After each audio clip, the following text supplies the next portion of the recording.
আসসালামু আলাইকুম। HTML tutorial পর্ব 4-এ আপনাদের স্বাগত জানাচ্ছি। আমি মোহাম্মদ মাসুম। আজকে আমরা দেখব এইচটিএমএল এর মাধ্যমে আমরা ওয়েবসাইটে যে ইমেজগুলো দেখতে পাই তা কিভাবে যোগ করতে হয়। ইমেজ, ভিডিও, অডিও এবং বিভিন্ন আইকন যে আমরা যোগ করে থাকি তা মূলত কিভাবে করা হয় সেটাই আমরা দেখার চেষ্টা করব। তো প্রথমেই আমি এটা কেটে নিচ্ছি। তো প্রথমে আমরা দেখব যে কিভাবে ইমেজ যোগ করতে হয়। তো ইমেজ যোগ করার জন্য আমাদের যে ফোল্ডারটা আছে, এই যে যেমন এইচটিএমএল ফোল্ডার, এটার মধ্যে যেমন আমাদের ফাইলটা, তো যেই ইমেজ আমরা যোগ করব সেটাকে প্রথমে এই ফাইলের ডিরেক্টরিতে নিয়ে আসি। যেমন এখানে নিয়ে আসলাম। তো আমাদের ফাইলের নাম হচ্ছে সান। এই ফাইলটা আমরা যোগ করব। ওকে, তো আমরা যাই চলে কোড এডিটরে। ইমেজ অ্যাড করার জন্য আমরা ভিজুয়াল স্টুডিও কোডের মাধ্যমে যদি আমরা শুধু আইএমজি এটা লিখে দেখেন যেখানে ইমেজ লেখার যেই কোডটা আছে, ইমেজ সেটা সাজেস্ট করছে। তো আমরা যদি কিবোর্ড থেকে ট্যাব বাটনটি ক্লিক করি এতটুকু লিখে, তাহলে টোটাল কোডটা এখানে শো করছে। অর্থাৎ এতটুকু কোড দিয়েই আমরা ইমেজটা শো করতে পারি। কিভাবে? এখন আইএমজি এসআরসি, এখানে আমাদের ইমেজের যেই ফাইলের নামটা আছে এই নামটা বসিয়ে দিতে হবে। তো আমরা যদি এখন এখানে জাস্ট শুধু দেখেন এস লেখাতেই এটা সাজেস্ট করছে অটোমেটিক, কারণ এই ফোল্ডারে আমাদের এই যে ফাইলটা চলে এসেছে, এই ফাইলটা এই যে এখানে শো করছে এবং নাম শো করছে। তো আমরা যদি এটা ক্লিক করি এবং যদি সেভ করে ব্রাউজারে দেখি, এই হচ্ছে আমাদের, দেখেন এই ফাইলটা কিন্তু শো করছে।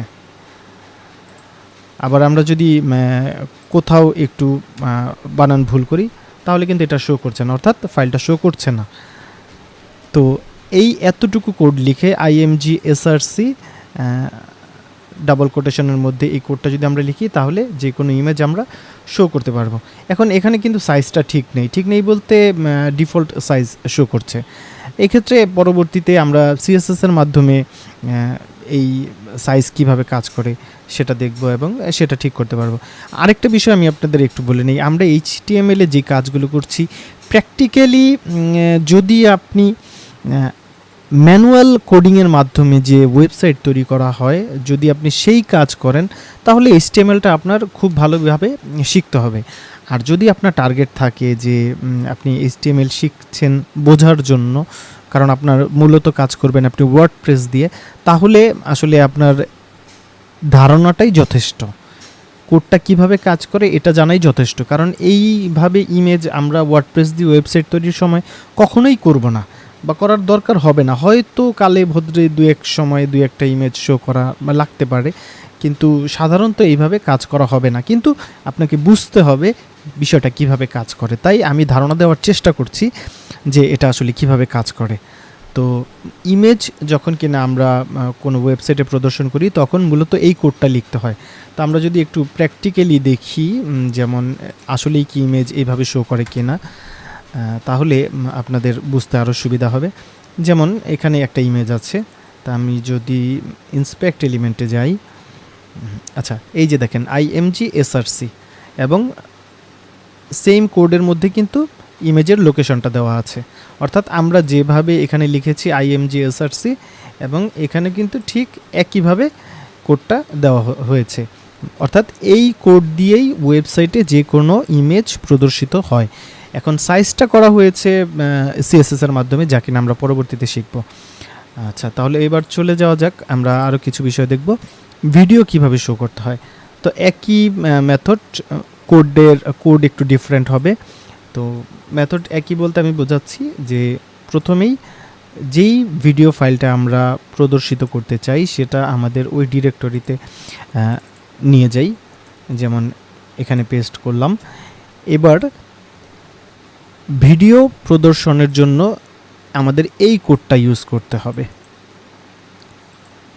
আচ্ছা, এবার এটা যদি আমরা এখানে পেস্ট করি, আমি ইমেজের কোডটা মূলত আপাতত কেটে দিচ্ছি এবং এই কোডটা পেস্ট করছি। আচ্ছা, এখন এখানে মূলত এই যে সোর্স এসআরসি, এখানে আমাদের এই ভিডিও ফাইলের নামটা দিতে হবে। যেমন আমাদের ভিডিও ফাইলের নাম হচ্ছে HTML, হ্যাঁ এই ফাইলটা।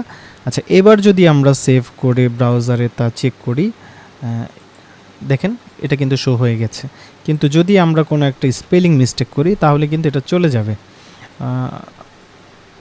এখন আর কাজ করছে না, কন্ট্রোল শো করছে কিন্তু ফাইলটা আর কাজ করছে না। আর যদি আমরা এইখানে কোনো কোডিং মিস্টেক করি তাহলে কিন্তু এটা শোই করবে না। অর্থাৎ ভিডিও প্রদর্শনের জন্য HTML-এ এই কোডটা ব্যবহৃত হয়।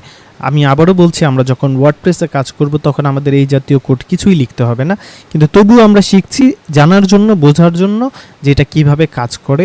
পরবর্তীতে যদি কোথাও কোনো সমস্যা হয়, যদি কোনো কোড কাজ না করে, কোনো ভিডিও বা কোনো এলিমেন্ট কাজ না করে, তখন যাতে আমরা খুঁজে বের করতে পারি কেন কাজ করছে না বা কি সমস্যাটা আছে এটা জানার জন্য।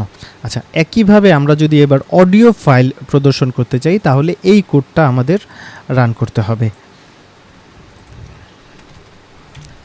আচ্ছা, এখানে আমাদের সেম মিউজিকটা প্রথমে আমাদের ফোল্ডারে নিয়ে যেতে হবে। আমরা যদি এটাকে এই ফোল্ডারে নিয়ে যাই এবং এবার যদি আমরা এই মিউজিকটাকে আবারও দেখিয়ে দেই, যেমন এই মিউজিকটা, এবং আমরা যদি ব্রাউজারে এবার চেক করি, এই যে দেখেন মিউজিক ফাইলটা অ্যাড হয়ে গিয়েছে।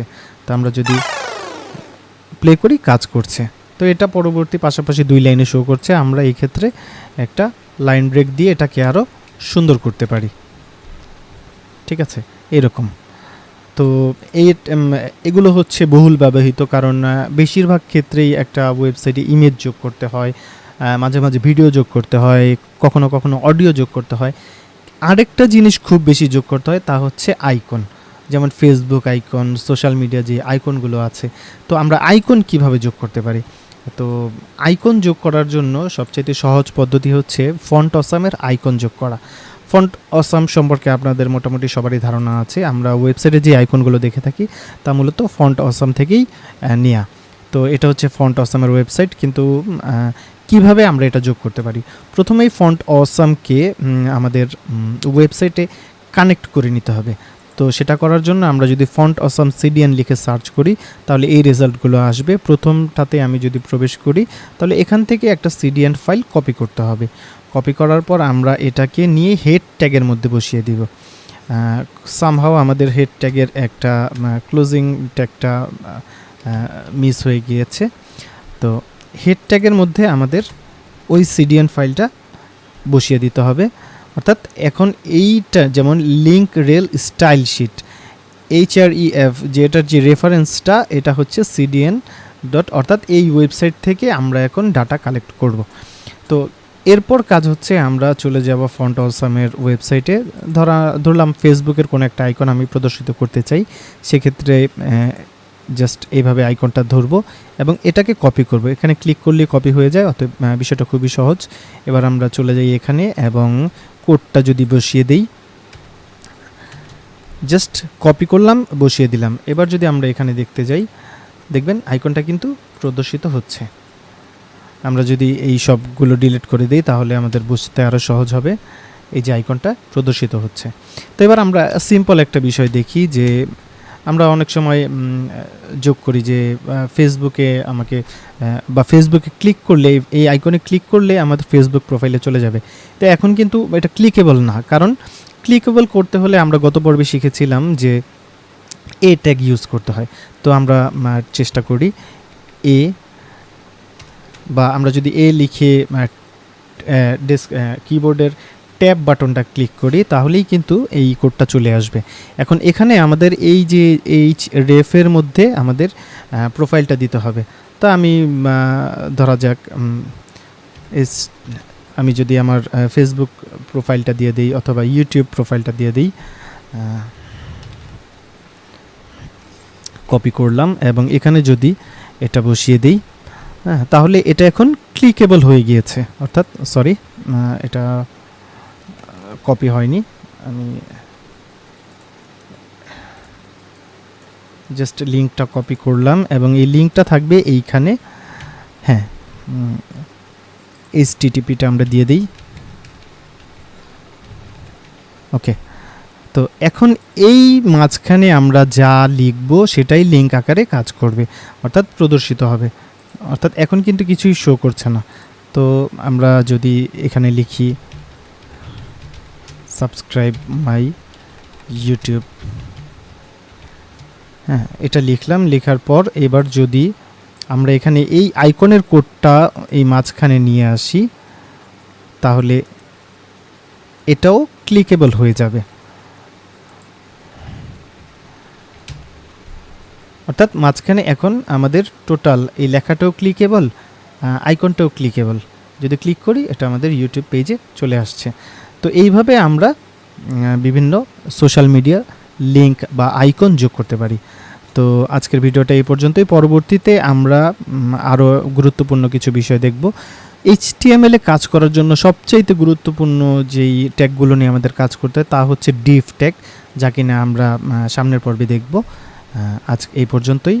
আবারও বলছি, যদি আমার চ্যানেলটিতে নতুন হয়ে থাকেন তাহলে সাবস্ক্রাইব করার অনুরোধ রইল। সবাইকে ধন্যবাদ।